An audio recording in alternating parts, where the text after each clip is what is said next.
Leon Harris told me this morning, he said it was a wonderful shir yesterday. All right? Yeah. You have it? All right, you got this? It's not the highest. Is it there? Fine. So Leon, no, you can sit down. So Leon, today we're going to learn the Hakdama of the Puppet Times Mishnah Brura on Hilchos Shabbos. So Leon, every Sunday we're going to learn the laws of Shabbos according to the Mishnah Brura. Mishnah Brura, as you know, was a great Gaon that lived up to 1933. He was considered one of the greatest sages we've had in the last 200 years. And I want you to know, when I studied this Hakdama, I was pleasantly surprised to find something that I've been quoting my father, Elder Shalom, for many years, and quoting from him. And lo and behold, this is the mocker for his quotation. He, Baruch Hashem, told me many times, you should know that every mitzvah, come sit down. Tonight we're going to learn the preface to the laws of Shabbos according to the Mishnah Brura. It was also known as time. It was a great sage who lived up to 1933, and he wrote many Sforim on Torah, and this is one of his most famous works, on the Shulchan Aruch, and this is on the laws of the Sabbath. I'm going to read it, though it's written in English, it's not written in Hebrew. We only have 3 copies, so you'll have to follow me, and I will try to explain this. My father of blessed memory, I want you to pay very much attention, please. And I've quoted this many times in the name of my father.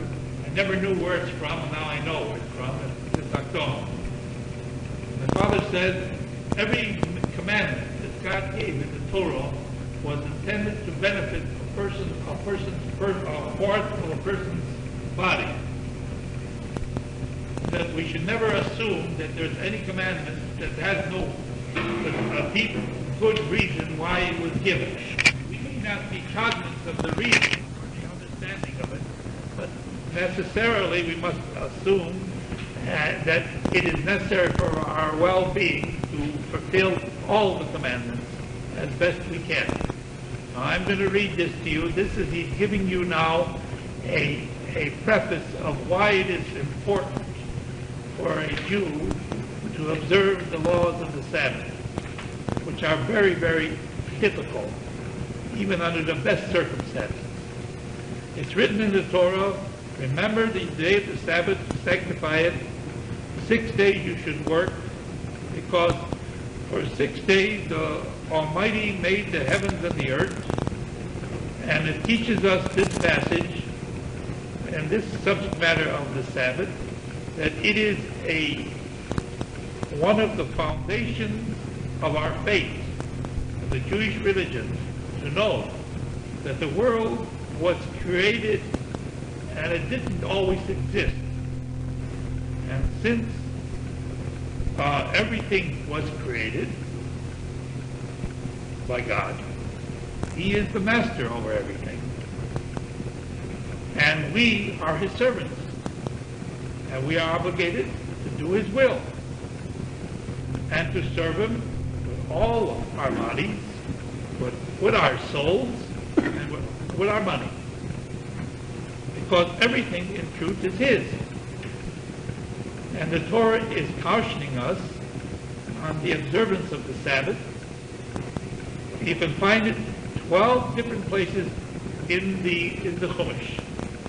And our sages of blessed memory tell us in the Gemara, anybody that observes the Sabbath is as though he fulfilled the entire Torah. And anybody, God forbid, that profanes the Sabbath, as though, God forbid, he denies the entire Torah. And all this is mentioned, is one of the foundations of our faith. One of the roots of our faith, if you will. And this subject matter we also find in the Medrash Rabbah, in Parshas B'Shalach, Rabbi Eliezer, the son of Avinu, says, we find in the Torah and in the prophets and in the writings that the obligation to observe the Sabbath is equal in weight in relation to all the other commandments of the Torah.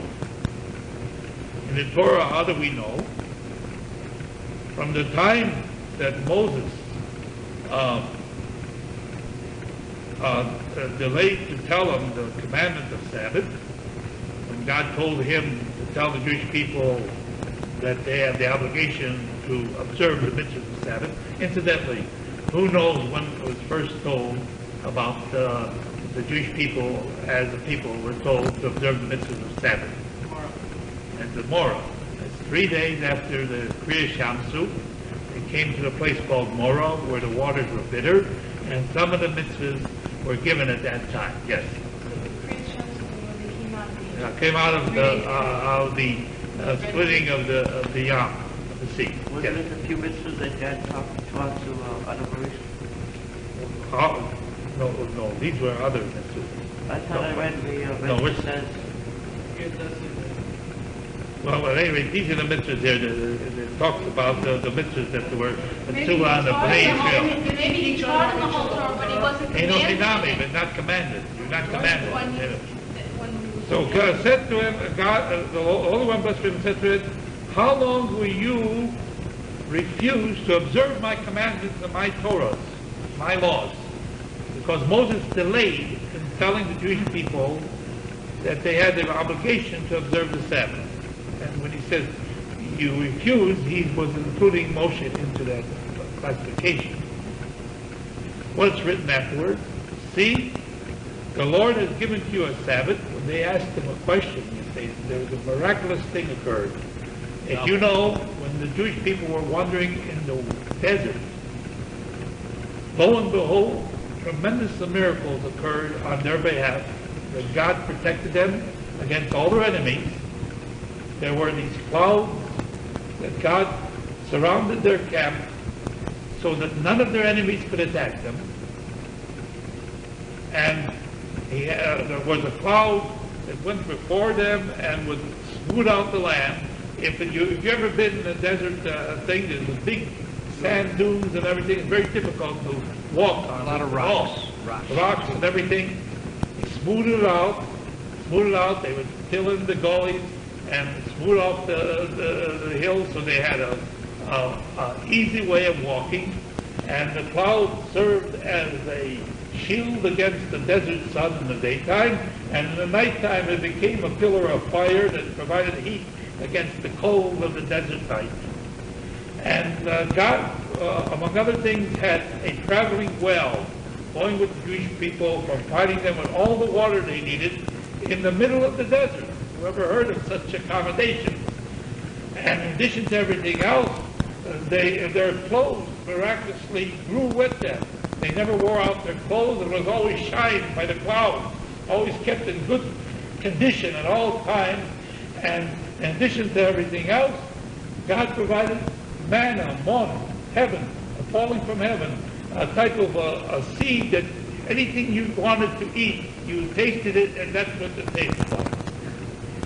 All the pleasures. Your imagination Can you activated the taste. Can you imagine such a wonderful position? Now, this particular manna, oh yes, and the clouds removed all the poisonous snakes and poisonous scorpions from the way, so nobody was hurt by things, and it was just a wonderful arrangement that God provided for them. In addition to everything, thanks God. And in addition to everything else, this manna from heaven fell every day, so they had a fresh supply every day. And miracle of all miracles, on the day before the Sabbath, it fell that when they gathered, they found that they had a double portion. On Friday. On Friday. So they come to Moshe and says, why is this a double portion? So he said, tomorrow will be the Sabbath, and it will not fall on the Sabbath, because God has designated the Sabbath as a holy day. And that's exactly what happened. It did not fall on the Sabbath. So here, God has given to you the Sabbath. And in the prophets it says, how do we say? It says here, and that they have rebelled against me, the house of Israel, in the wilderness. And my statutes they did not go according to. And it's written afterwards, and my Sabbath they have profaned. So not going against the statutes of God means you're profaning the Sabbath. And in the writings it says, how do we know it? It says, on Mount Sinai I came down and I spoke with them. What's written afterwards?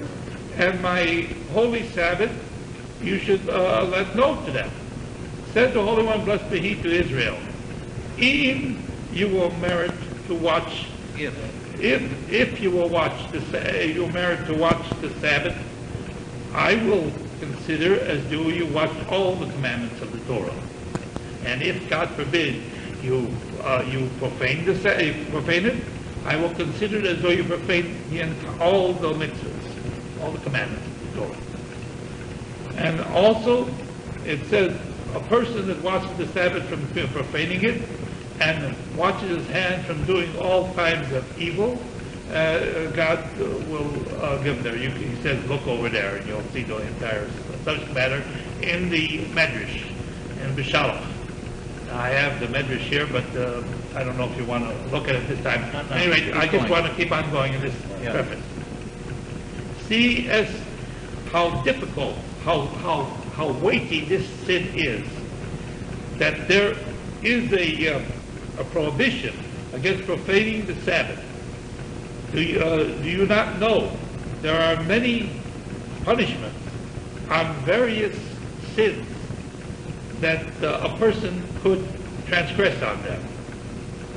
Only, for instance, if it's only there is first a prohibition against violating a positive commandment in the Torah alone, and more difficult, more stringent, and more hideous than that is a sin that transgressing a negative commandment of death in the eyes of the Almighty.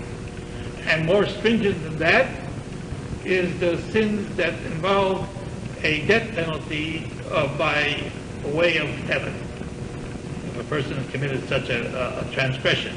And more stringent than that, those sins that could involve a person being cut off before his time. That means he could die before his 50th birthday. 60th birthday is B'Tei Shemaim, is 60th birthday, and Koras is the 50th birthday. No. All right. And more stringent than that is the type of a sin that has a capital punishment that you can go and suffer by a tribunal of human beings. And these are the different types of capital punishment. There are 4 different types of capital punishment that the Jewish law and the Torah envisions. There is the first, a capital punishment by strangulation. If God forbid a person committed such a sin that he deserves to be strangled as a punishment of being executed. And more stringent than that would be if a person is punished by being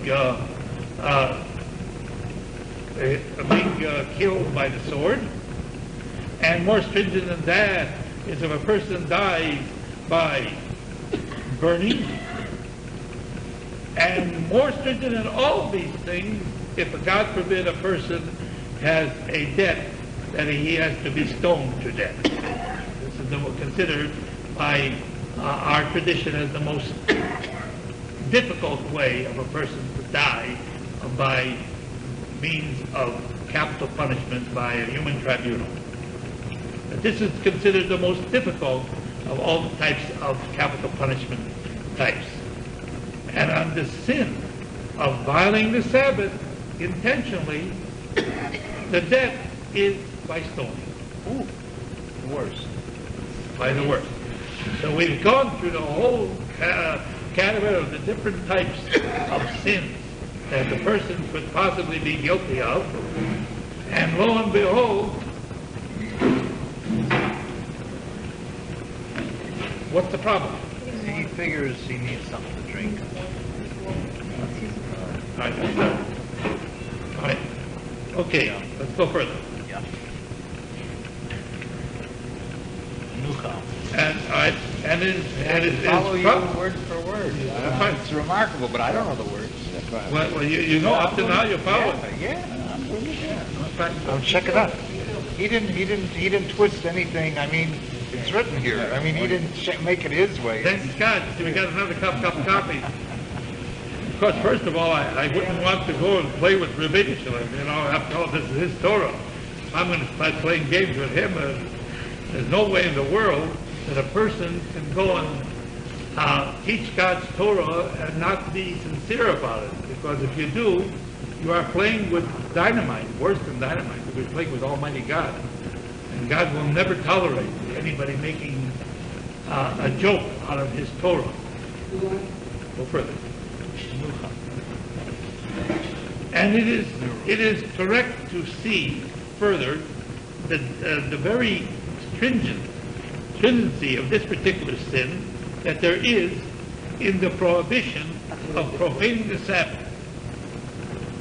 Is it not so that in all the sins, except the prohibition against idol worship, it comes to tell us that if a person is a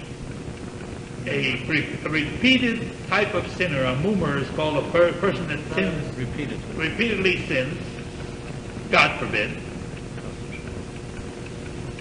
After one of them, he's not considered a repeated sinner in relation to the entire Torah. But if, God forbid, he has committed violated the prohibition against Shabbos, we say to him later in the Shulchan Aruch that if he does this on a steady basis of violating the Sabbath, and he does it many times publicly, he is considered a intentional transgressor repeatedly over the entire Torah and his law, and he is to be considered just like a Gentile entirely. But is this talking about someone who we're talking about they intentionally rebel, like basically, like when you know your master and you rebel, meaning you know that We're talking when you know what you're doing. You're that- violating the Sabbath. You see, therefore, I always wondered, why do you call a person that is considered a religious Jew a Shomer Shabbos, a person that is one that observes the Sabbath?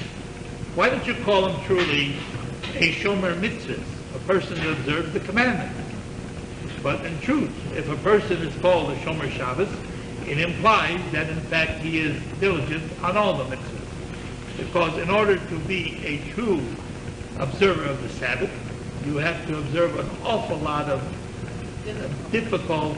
I'm glad we're learning this because I do so many things wrong. Well, you must understand. And the Chofetz Chaim is telling us in this preface why, in fact, we have to become knowledgeable about these laws, because we're dealing with something that is so important, and what's more important, it's so difficult to know that you can't possibly do it right unless you have knowledge ahead of time. Because, as he will explain later on, it's not like you would imagine that you have always enough time to go to the rabbi and ask him what you should do, and he sits down, he looks in the sefer, and he tells you, oh, this is what a proper way to do it, and a not proper way. As he will mention later on, sometimes it comes an emergency situation. You've got no time to look at a sefer. Pick up the telephone. That's not prohibited. That's prohibited. On Shabbos, yeah. Yeah. All right. All right. And if he is dwelling with Jews in one place, he has to, first of all, rent from them the permission, as that just like if he was dwelling with non-Jews. In other words, if they wanted to make it considered a rishus, a yochid, we have Private domain. Private domain, rather than carrying public domain, he would have to rent from such a person that is a consistent sinner, violating the Sabbath, just as though he was renting from a goy. And if such a person that was a Machal Shabbos, a profaner of the Sabbath, B'farhetzia, publicly, and does it as a namumer, he does it constantly, many times, if he should shech, if he would engage in ritual slaughtering, in other words, he's trying to go and chef something make it for kosher food, slaughter a cow or a sheep or a goat or a fowl. Even if the man, there's another Jew that's a perfectly religious Jew that is standing and watching him, all of his actions that he is slaughtering, and he sees that he's doing everything correctly as far as the actual action of the slaughtering process. And he's not making any mismotions with the slaughtering process. He's doing everything just as good as could possibly be. Regardless of that, his slaughtering process is considered a complete nevela. Nevela means it's like the animal died without being ritually slaughtered. Because, from the reason that he is not considered a bar zvicho. He's not considered the one that's commanded to slaughter. Incidentally, at all. Incidentally, this is the same reason why a non-Jew, even though he slaughters properly, is also not considered, the slaughtering process considered a proper shechita, because he's also not considered a bar zvicha. All right, Chaim Moshe. When we learned this, we learned that if he has a Kabbalah and you ask him questions about shechita, then you can trust him. A goy? No, a Jew. We're not talking about an ordinary Jew. We're talking about a mumer, a Jew that is Machal Shabbos B'Hesia, and that's a constant sinner in this area. He gets himself out of the classification of a regular Jew. He's now considered just like a Gentile. The question you have to ask the person. I have a question. Is the reason why a person, you can't eat from their slaughtering unless they're commanded to slaughter and they know how to do it, is because they will not have the fear of God, proper respect? No, it's not a question. This question here, they're not commanded on the mitzvah. In other words, he's not been being commanded, but does not being commanded necessarily mean? incidentally. There is a shaila. There's a shaila. Yeah, You're not he saying is do real. it. And in the Shulchan Aruch, A goy is not you're there. commanded There's to a chef. shaila If he chefs, on the he can't side. eat from it. On the side, there's a shaila about whether or not if you can train a monkey to chef. Oh, where was this? In the Shulchan Aruch, you're All right. there. And they asked the question, what if you train a monkey to chef? And he can do it very good. He can chef very good. Whether or not his shechita could be considered kosher if a Jew is watching, sees, doing everything exactly He's not right. commanded. So the punchline is that he is not considered a What bar if you zvicha. have it Even done if by you the consider, sheep? Why even is if- he not? A bar zvicha means He's what? A not goy? commanded. He's not commanded. Just He's like not a commanded. boy. Oh, the monkey is not commanded, but he's commanded by the trainer. Now, I understand, To do it. but he's not commanded by God. By God. What if Oh, it is a machine, a Jew that is commanded to shechita, programs a computer, and the computer acts out. No, there's another ma'akev. There's another thing that stops it. Robot. You got to have koach A kavra. robot can't No, you got chef to have like a koach monkey. kavra. You got to have the straight. But the computer, the way he... You gotta have koach gavra. You gotta have Use the the strength body. of the body. Yeah. Oh, That's that's another thing. But the Gemara, I mean, the Shulchan Aruch discusses this point. You know what we're talking about? A robot can't. He's not commanded. The law already prepared in advance. I'm not talking about that. No, we're talking about whether or not, as a result of this ritual slaughtering, the animal becomes kosher to be eaten, provided no other thing is wrong with it. There's no sickness, no trephus. But if a cow, for instance, dies a natural death, it's called nevela. If it's slaughtered by this type of person, it's also called nevela. It's not considered as having gone through a koshering, slaughtering process. Okay? Yeah. Go on. This shows that someone who's He- consciously, who does Yes, these he things, gets to the takes point, stuff out of he's it. not even considered a Jew. Wait. Yes. Okay, now what happens if, now look today, you know, this is widespread, that Jews don't keep Shabbos, and sometimes, a lot of times, They a don't lot of know. times they don't know any better. So therefore. We're not talking, we're talking about a not person blaming. that's on Shabbos, that knows better, Rebelling. he He knows what he intentionally does this thing. What about somebody who is not, who's doing it for showing because they don't know? Maybe We, it's no, this is, Couldn't be. He's got to learn too much before he you have gets to, that. you In order to be have to, shown, you really have we, to know enough. this is, you gotta be a kosher, you gotta be a kosher Jew to be a sheikh. You gotta be kosher Jew to be a sheikh. You gotta know enough. And you got to keep on learning, and you got to know, for instance, you have to know the halachas, the alpeh. You got to know them by heart. I know that. You cannot go and look in a book when you're shechting. It's just a look fraction up. of a second. You got to know what What am I happened. doing? All right. The easier of posting, as you will find in the decision makers, and the reason for all this is that the person that's profaning the Sabbath, in effect, is denying that the concept of creation, that he is trying to say, in effect, that there was no such thing as creation by his action. Just like a goy, a non-Jew. And therefore, also, We learned about it, you want to learn the bottom part? Wait. All right. This is the language of the Rambam.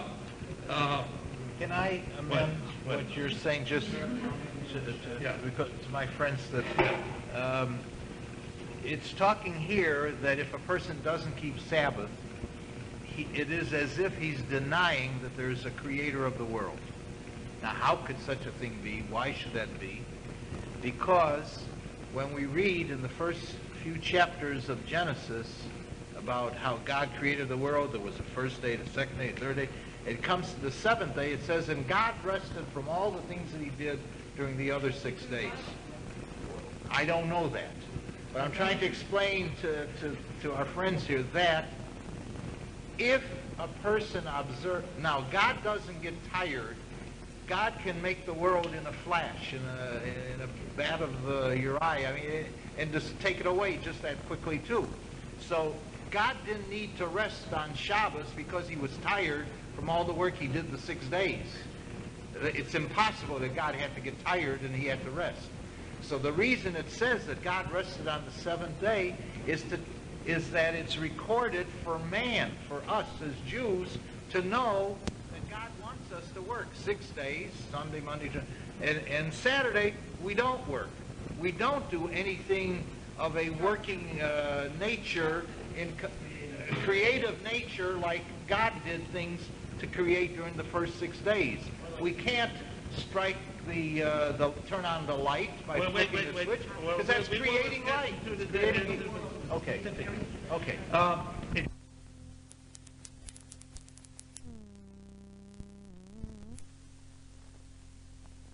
It says this is the language of the Rambam.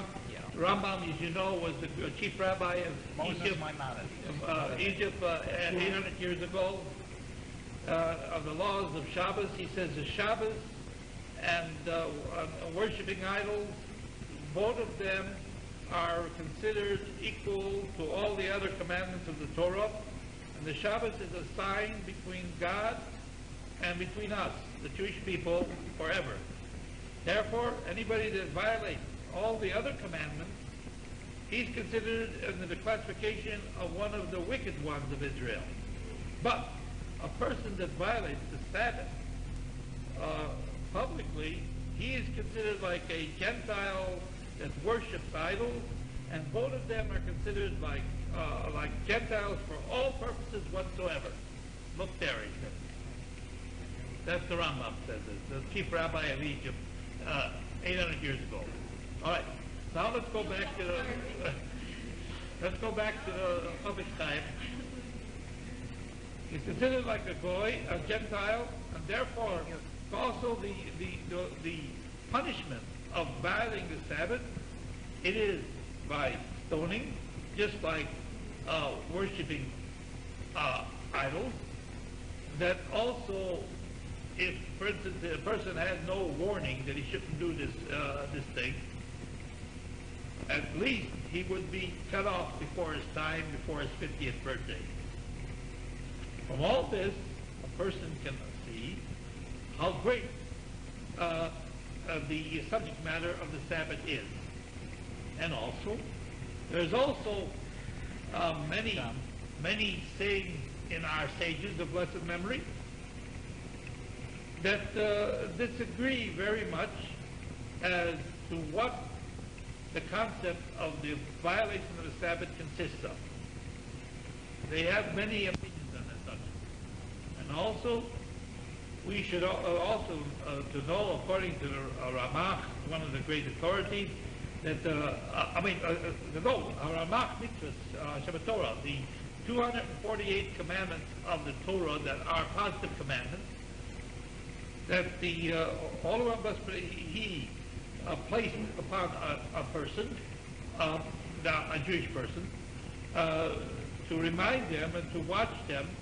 This in relation to the 248 organs of the body that are found in a human being. In other words, all the mitzvahs, the positive commandments of the Torah, which are a number, 248 commandments, they are corresponding to the 248 organs of the body. No. There are 613 in total. There are 365 sinews in the body, and these we have corresponding to them, the 365, the negative commandments of the Torah. Do not do. 365 say don't do, and 248 say do. And together they come 613. That's a good observation. And they combine with the body. Why is it necessary, in fact, that, well, this is what my father, blessed memory, always told me, and I never got a chance to ask him where the mocker was, and here it is, thank God. So I know that my father, every time he told me something, it was true. It's just that I had to find where it was. For instance, my father told me in this next week's Sedra, Vayero, Adonai is okay, that my Lord is old. So the Rashi learns Pshat that he's talking, God is telling a white lie about this. But there's another Rashi, there's another Medrash that tells us that God wasn't lying at all. He was not talking about, she was not talking about her husband, but she was talking about God. The master of the world. Talking about God. And according to her knowledge of prophecy, since God appeared to her as a Zokein, like a Talmud Chochem, she felt that this prophecy was not a proper way in which he should approach her to tell her the news that she was going to be blessed with a child. And that's what she said. That's right. Well, I understood what he said, I'll tell you. All right, now, we have this concept of 248 positive commandments corresponding to the 248 organs of the body that is necessary for a person to exist. In order that the various organs of the body, there are some that have the soul attached to them. I mean, in other words, that they are necessary for a person to continue to exist. Some of the organs, some of them don't have the soul attached to them, and some do. Like, for instance, there are fine organs that the soul is not attached to them. In other words, if you cut off this organ, a person could still exist. Obviously, if you don't cause side effects of Bleeding to death. Leading to death, other things. But under certain proper circumstances, it can still exist. For instance, a hand, if a person loses, God forbid, a hand, it can still live. Or a leg, or things of this nature. That even if a person lacks them, and even if this loss is very, very great, regardless of that, we can only call this person a person that is blemished, a balmum, a blemished person, but he's still existing. He still can function. He may not function as well with one leg as he could with two, or one hand as well as he could with two, but he's still alive. And there are others that if, God forbid, we lack them, a person couldn't live. Couldn't live anymore. For instance, if, God forbid, we cut off his head, That's a major organ. It's not going to live. You understand? It's not because we want to be mean about it. After all, we're just taking one part of you. But like the Gemara says all the time, it talks about the secret ratio of lo yamus. The Gemara is talking about an impossible thing. It's like a person saying, well, all I want to do is cut off his head. I didn't want him to die. Yeah. But that's not a viable option. If, God forbid, the head is cut off, unfortunately, this person is not going to live. I mean, this is one of the things that you need. You have to come equipped with that. I'm reminded, excuse me, this is a side, really it's not germane. Yeah. I'm reminded when I was a younger man and I was looking for a wife, and they were kidding me around. I said, what kind of a wife are you looking for? I said, well, I'm looking for one that's a God-fearing individual. And he says, well, what if you find one that is a cripple or something like that? He says, would you be willing to marry her if she's God-fearing? I said, well, I want standard equipment. You know, all right, so to come back to that side. All right. Excuse me, this is a joke. This is a joke. All right. So for instance, Doesn't need extra. So, for instance, if a person loses something like that, if for instance he loses his head cut off, or God forbid, it's cut off around his heart. The heart. Heart there is the source for life. Sure. He also this is also considered among the commandments of God may be blessed. That God commands it. In other words, so also it's written that if a person does these things, he will live with them. We have a passage in Achremos.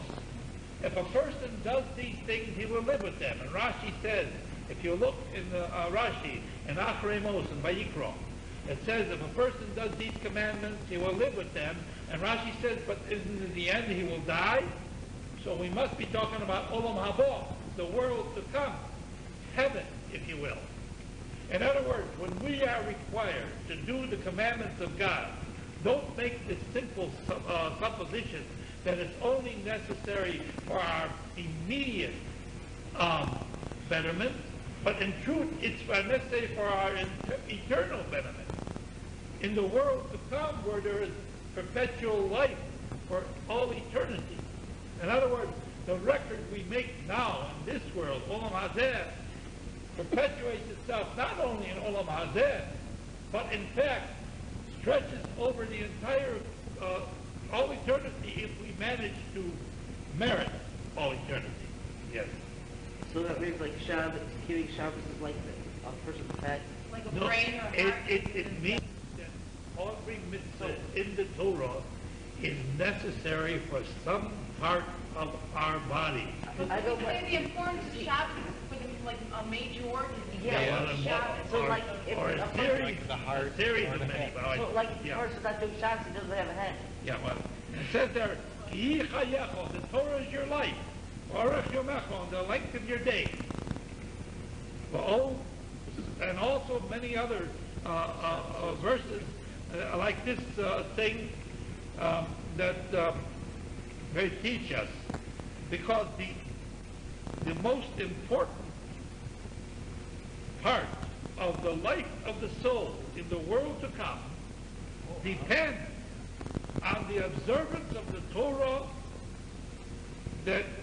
Observance of the Torah. In other words, our life in the world to come is depending on what we do now. Here, in this world. This world. If we observe the commandments of the Torah, we are providing for our eternal life.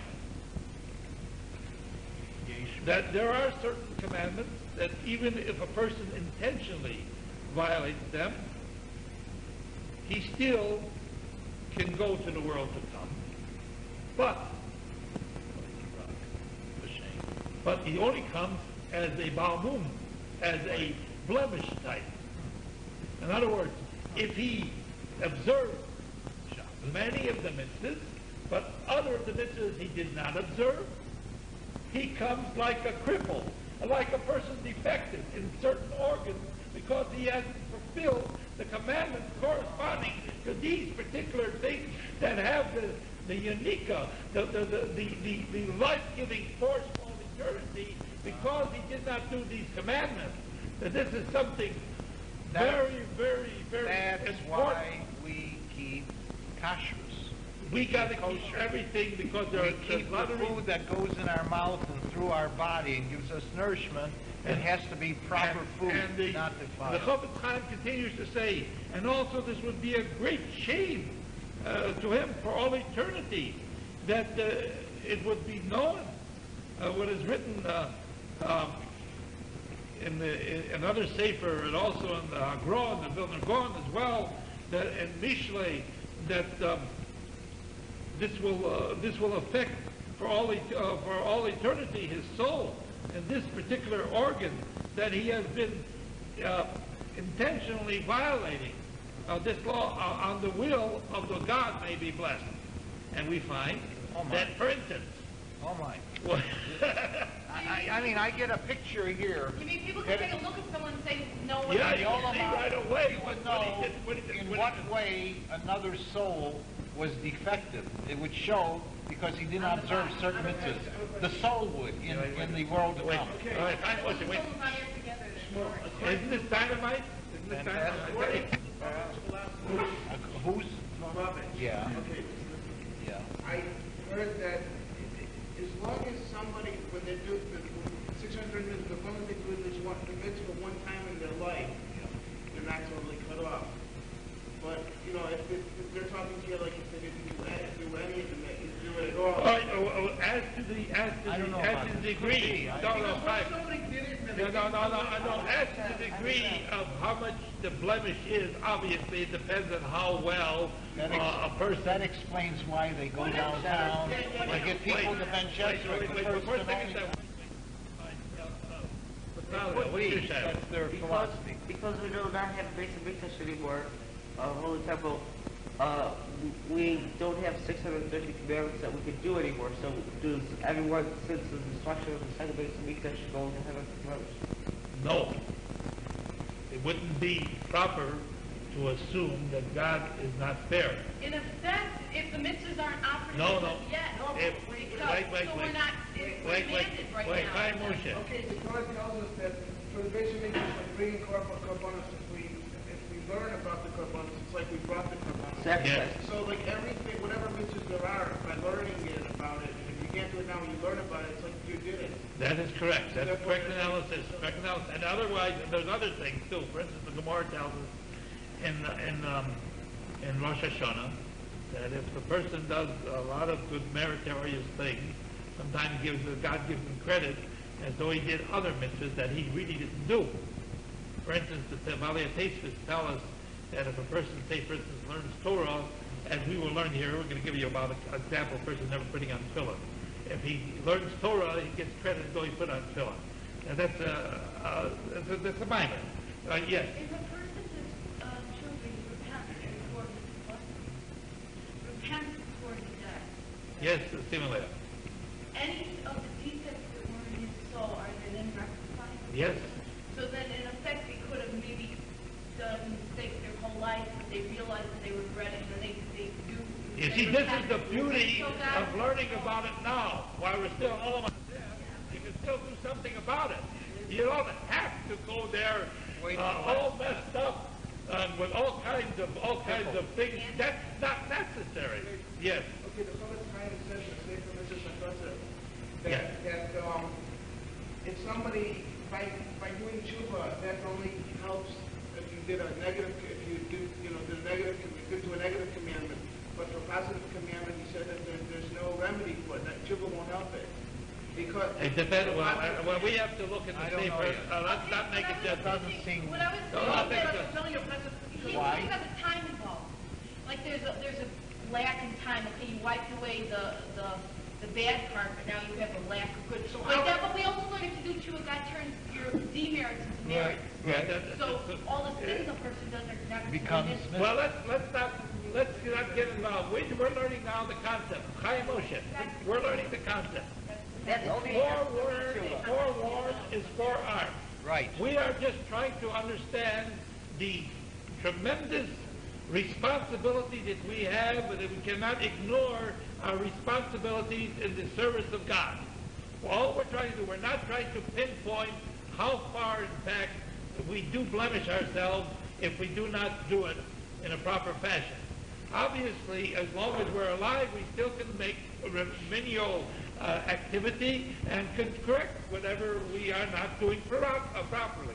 But of course, if you didn't understand this concept, that you are in deadly danger of all eternity being blemished, a person can blithely go on his way and say, well, what do I have to worry about? It's going to be wonderful for me. Well, unless you straighten it out, it might not be so wonderful. Now, let's go further. So we see Straighten out. that, Why right? for instance, he gives an example. If a person doesn't put on tefillin, one of the commandments, actually two of the commandments of the Torah, is to put on tefillin. You've got to put on tefillin on your hand, on your arm, and one on your head. There are two separate commandments It's only for men. for men. So women aren't punished for them. Even if he fulfilled further, even if he fulfilled all the other mitzvahs, here there's 612 or 611 mitzvahs, except the two mitzvahs of tefillin. He still would be, God forbid, a balmoon, a blemish type in his hand. I suppose he's referring to the tefillin shayah. All right. About, he made about the head? the right hand, because that's what's on both Your of head. those. I don't know. About, it can refer to the right hand, because it's on both of those, right? Well, whatever. I'm not going into the thing. We're just the concept we're learning. So we see that when he arises at the time of the Tchilas HaMesim, he's going to make it. He's going to get resurrected at the time when God resurrected all the other righteous types. He has been a wonderful type. He has been deserving all the mitzvahs except this one. So all Israel will stand up alive, and they will standing up, and they have all their limbs and everything. And him, never, he will be blemished in his hand, in his left hand, this left hand, for all eternity. Well, Because of the mitzvah of the Torah that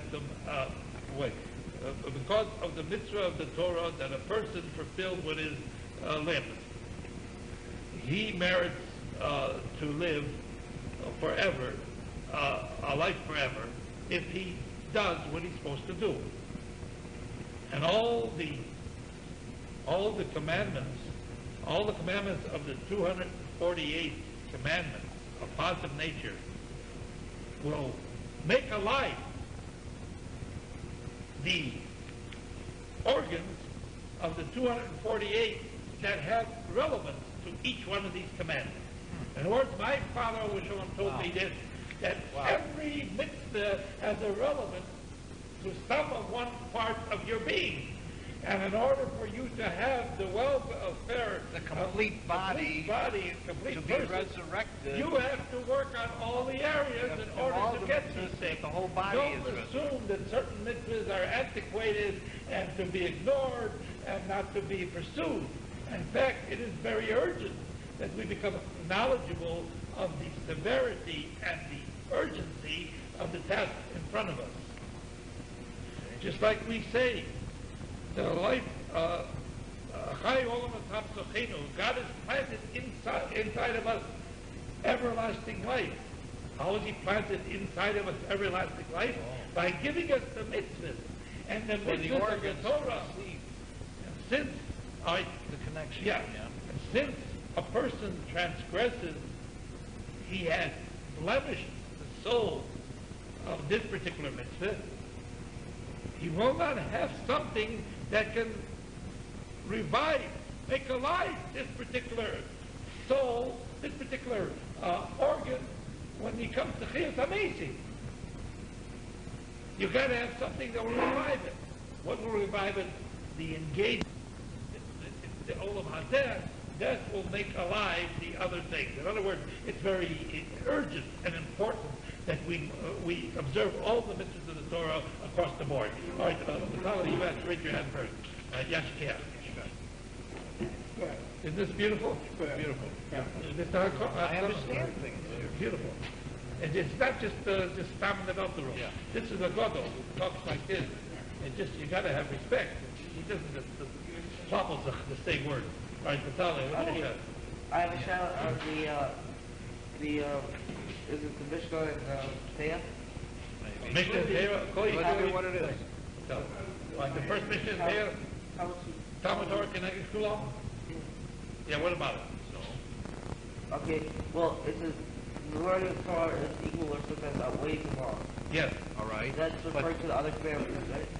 Well, yes. Yeah, I know Okay, all of them. so if it's at least like equal to all the other commandments, the person only learned Torah his whole life, does he get all his body prepared? Maybe. It could very well be. That if only talking about the mitzvahs.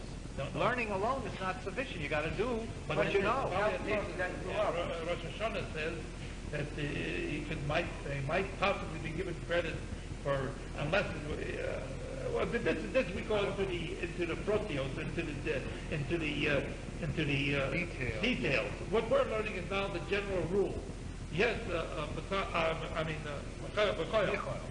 excuse me. You find it interesting? It's a very. This is our belief. And this is beautiful. Yeah, I never heard it. Oh, I didn't either. Don't think I know this. We're going to learn every Sunday. We're going to learn on these things. Just tremendous stuff. There's a lot of things.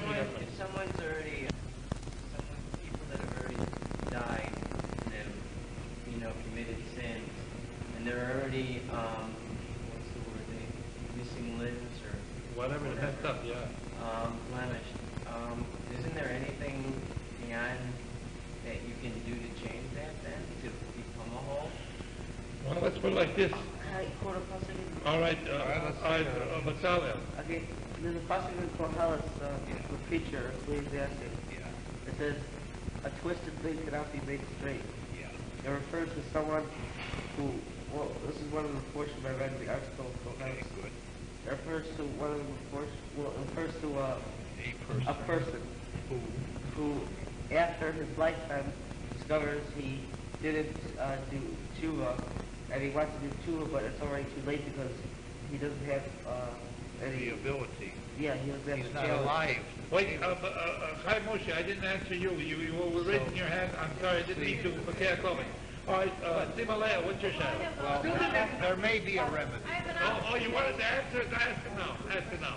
an observation on this. We got to stay on his point. Well, I'm not finished. I got something. We're on his. Wait till we finish and then you'll go. I don't want to be How careful. many questions a week does he have an opportunity to ask? He come more often, he give him an opportunity to answer more often. Have a little...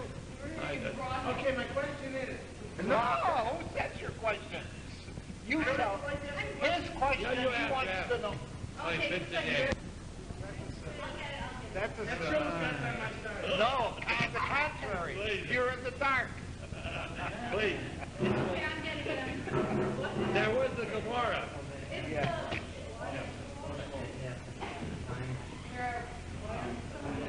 Coyle, I think it's fine. Coyle, Yes. there is, I'm not answering your question, but there is a concept of what's called Gilgul. Screw in there. Gilgul meaning, what's Gilgul? How do you translate it? Want me to do it? Gilgo's like gal is a wave. Galgo means like a will. Gilgul, There is a concept. how do you, there is the English word for Gilgul?